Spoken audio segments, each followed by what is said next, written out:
For months.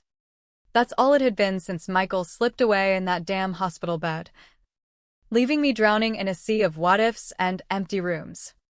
Every dawn broke like a fresh wound.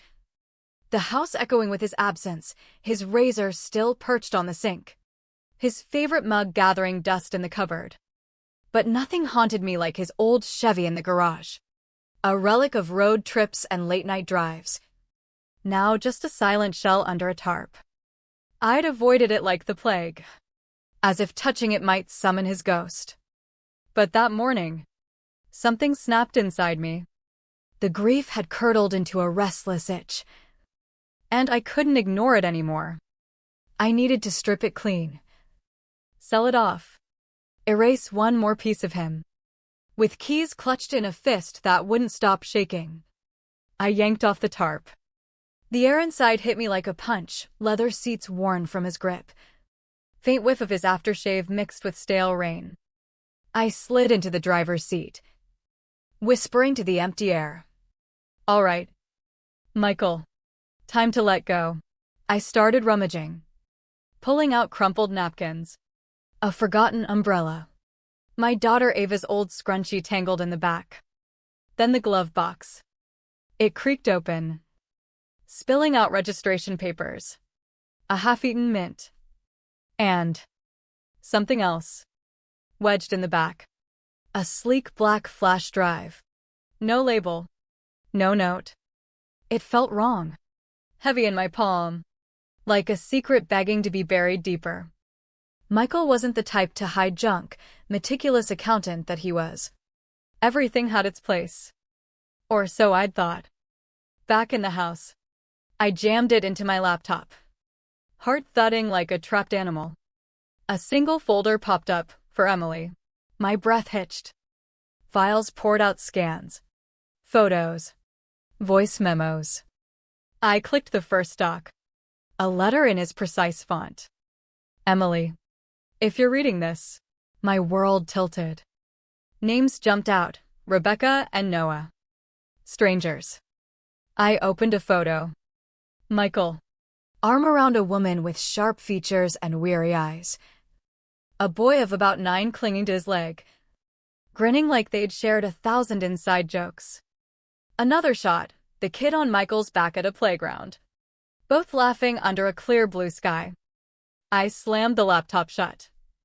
But the image burned into my eyelids.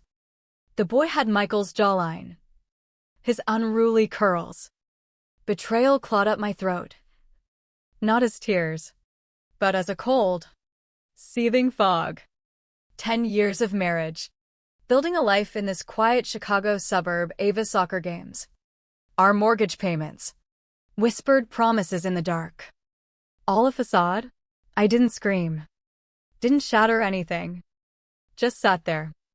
The silence pressing in, thicker than grief. Who is this woman? This child? Why had he carved out a hidden corner of his heart for them? The numbness held for hours. But beneath it, something darker stirred, a quiet rage, simmering like poison in my veins. That night, sleep evaded me like a guilty lover. The flash drive mocked me from the nightstand, its secrets festering. Michael's voice echoed in my head from one of the audio files I'd glimpsed, soft, apologetic, mentioning monthly wires to Rebecca. By dawn, the fog had lifted, replaced by a razor-sharp need not just to know, but to make it hurt. He'd left me to unravel this alone, to question every memory. If he could betray us in silence, I'd expose it all, drag his ghost through the mud.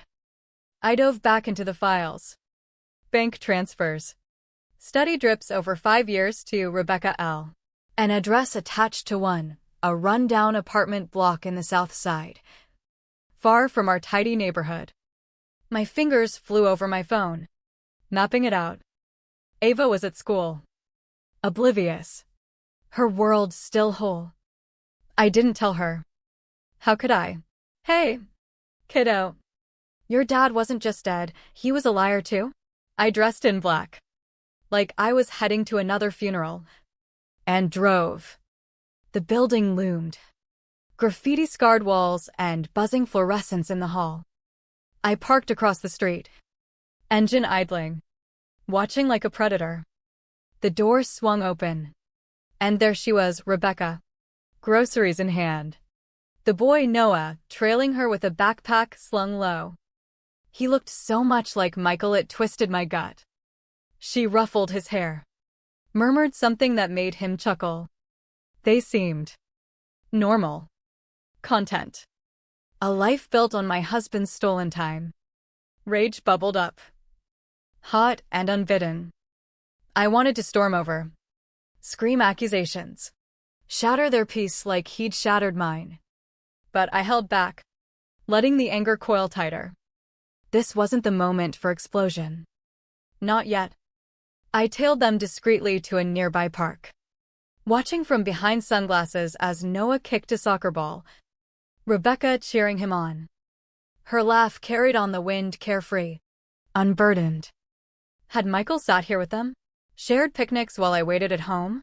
The thought fueled a plan. Insidious and cold, I'd infiltrate, learn their vulnerabilities, then strike. Expose her as the homewrecker. Maybe anonymously tip off her landlord about those gifts from a married man. Make her pay for every secret smile. As they left, Noah dropped a toy car. Rebecca picked it up, kissing his forehead. My hands gripped the wheel until they ached. Driving home, the silence in my car felt accusatory. Ava's drawings on the fridge mocked me, our perfect family. That night, I lay awake, plotting in whispers to myself. Revenge wasn't about justice, it was about reclaiming the power he'd stolen. But deep down, a whisper warned, what if this fire consumed me too? Pretending became my armor. I smiled through Ava's school pickup, cooked dinners that tasted like ash, nodded at neighbors' condolences. But inside, the betrayal festered. A psychological rot that twisted every memory. Michael's late work nights, lies. Our anniversary trips, tainted. I obsessed over the flash drive, piecing together timelines. He'd met Rebecca at a charity event for single moms. For his notes, helping with bills. Then more, school supplies. Doctor's visits. Not an affair. He claimed in a memo. But a quiet duty. Bullshit. It screamed emotional infidelity. A second family siphoning his love. The silence he'd imposed on us was the deepest cut, years of omission. Leaving me to mourn a fraud. Ava sensed the shift. Her questions probing, Mom. You okay? You seem far away. I brushed it off. But the guilt gnawed. Protecting her meant lying. Just like him. Then fate forced my hand. I'd left the laptop open in my rush to answer the door. Ava, curious 12-year-old that she was, wandered in. Mom? What's this? Her voice cracked as she stared at the screen, a photo of Michael with Noah. Arms linked. I froze in the doorway. Who's that boy with Dad? Tears welled in her eyes, her world fracturing in real time. I rushed over, slamming the lid. Ava. Honey. It's nothing. He looks like Dad's holding his son. Her shout echoed, raw and accusatory. The dam broke. I collapsed beside her, whispering the truth in fragments, the drive, the secrets, the other life. She recoiled, face crumpling. Did he love them more? Was I not enough? Sobs racked her small frame. I held her, but she pushed away. You knew and didn't tell me. Betrayal layered on betrayal. That night, she barricaded in her room, blasting music to drown out her cries. I paced the kitchen, fury surging. Michael's silence hadn't just wounded me, it had poisoned Ava. The psychological toll hit like a wave, her trust shattered. Innocence stolen. In the mirror, I saw a woman hollowed out, eyes shadowed by rage. Revenge crystallized. I'd confront Rebecca, Demand answers. Then dismantle her world, maybe sue for the gifts as marital assets. Drag it through courts. Make her feel the isolation. The judgment. But as Ava's muffled sobs filtered through the wall, doubt crept in. Was this vengeance worth the price? Turning my daughter into collateral damage? The tension built. A storm gathering force. I couldn't wait any longer. 2 days after Ava's discovery, the anger propelled me back to Rebecca's door. Ava refused to speak to me. Her silence a mirror of Michael's deceit. I needed to end this or escalate it. I knocked hard, heart pounding like a war drum. Rebecca opened the door, her face paling in recognition. Emily? How you know who I am? I spat, stepping inside uninvited. The apartment was modest. Toys scattered. A faint smell of takeout. Noah peeked from a doorway, eyes wide. She nodded, closing the door softly. Michael mentioned you might find out someday. The casualness ignited me. Mentioned? While he funneled our money here. While he played house with you and your kid. My voice rose, trembling. She held up hands, calm but firm. It wasn't like that. Sit. Please. I didn't. Is Noah his? Blunt. Accusatory. She sighed, glancing at her son. No. Biologically. No. Confusion mixed with rage. She explained, met at a food bank where Michael volunteered. Noah sick. No insurance. He covered meds, then rent, then became a mentor. He never crossed lines. Talked about you and Ava constantly. Said you were his anchor. Lies, I thought. But her eyes held no deceit. She handed me an envelope. He left this for you. I snatched it. But the words blurred my vision. Why hide it? He feared you'd see it as betrayal, she whispered. But it was kindness. He helped us survive. The room spun. Not an affair, but a secret bond, emotional theft all the same. I wanted to scream, to shatter her composure. Instead, I pocketed the envelope and stormed out, mind racing with plans, anonymous calls to child services, questioning her fitness, spread rumors in her community, make her isolation match mine. But as I drove, Ava's face haunted me, the psychological scar I deepened by hiding this. Revenge's price loomed, my own family's ruin. The tension peaked, ready to explode. The envelope burned a hole in my drawer for days. Ava's cold shoulder deepened the wound, meals eaten in silence, her eyes avoiding mine. A chasm of mistrust. Michael's betrayal had birthed this, and my brewing vengeance only widened it. Finally, alone in the dim kitchen light, I tore it open. 2 letters, one for me, one for Ava. Mine unfolded like a confession. Emily, I'm sorry you found out this way. I never meant to hurt you. He detailed the start, Rebecca's desperation, reminding him of his own lost sister. Help escalated, but he swore no romance. I hid it because I was weak, afraid of losing you. You deserved better. Tears stung, mixing rage with grief. He loved Noah like a son. But you and Ava were my everything. Selfish bastard, I thought, crumpling it. Yet doubt seeped in.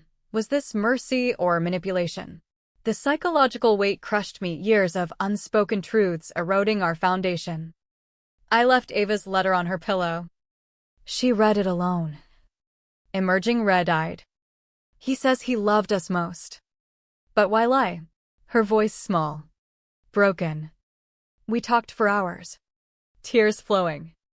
I missed the dad I thought he was. The explosion came not in vengeance, but catharsis. I confessed my dark plans against Rebecca. Ava stared, horrified. Mom, don't. It'd make us like him, hiding, hurting, Her words pierced. The cost clear, losing her respect. Perpetuating the cycle. Revenge's allure faded, leaving hollow regret. Healing crept in slowly, fragile as dawn light. Ava's plea shifted me no grand strike, but a tentative bridge. We visited Rebecca together. Tension thick in the air. Ava crossed arms, glaring at Noah. But as they sat, shared awkward words over juice. Walls cracked. Noah showed a bracelet Michael made. Ava revealed hers. We match, he said innocently. Ava's eyes softened. Visits grew, once awkward, then routine. Laughter echoed faintly. Rebecca and I shared stories, not as rivals, but survivors. Michael's silence had scarred us all, but in facing it, we forged something new. Ava confided, I forgive him. Mostly. The price of my near vengeance lingered, a deepened wound in her trust, but we mended. One evening, watching the kids play, I realized betrayal's venom had nearly destroyed us. But choosing mercy saved what remained. Not perfect, but ours.